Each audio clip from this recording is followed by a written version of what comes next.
ഏവർക്കും സ്പോട്ടോപ്പയിലേക്ക് സ്വാഗതം.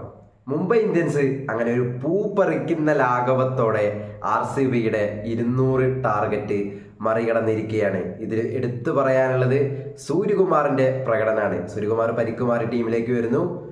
അതിമനോഹരമായൊരു പ്രകടനം കാഴ്ചവെക്കുന്നു. ആദ്യ മത്സരത്തിൽ 0-നായിരുന്നു സൂര്യകുമാർ പുറത്തായിട്ടുണ്ടായിരുന്നത്. ഈ മത്സരത്തിൽ അതങ്ങനെ മാറ്റിയിരിക്കുകയാണ്. 19 പന്തിൽ 52 റൺസോടെ അദ്ദേഹം ഈ ചേസിങ്ങിൽ നിർണായക റോള് വഹിച്ചിരിക്കുകയാണ്. 5 സ്കോറുകളും 4 സിക്സറുകളാണ് സൂര്യകുമാർ നേടിയിട്ടുള്ളത്. അങ്ങനെ Suryakumar is back with a bang എന്നുള്ളത് നമുക്ക് എല്ലാവർക്കും പറയാവുന്നൊരു കാര്യമാണ്. അങ്ങനെ മുംബൈ ഈ മത്സരം സ്വന്തമാക്കുകയാണ്. ഇപ്പോൾ 2 വിജയങ്ങളായി മുംബൈക്ക്.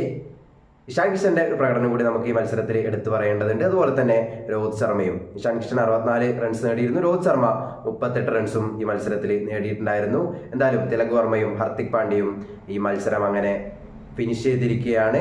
3 വിക്കറ്റുകൾ നഷ്ടപ്പെടുത്തി 27 പന്തുകൾ ബാക്കി നിൽക്കെ മുംബൈ ഇന്ത്യൻസ് 200-നടുത്തുള്ളൊരു ചേസിങ് നടത്തിയിരിക്കുകയാണ് എന്നുള്ളതാണ് ഈ മത്സരത്തിലെ ഏറ്റവും നിർണായകമായിട്ടുള്ള ഒരു കാര്യം.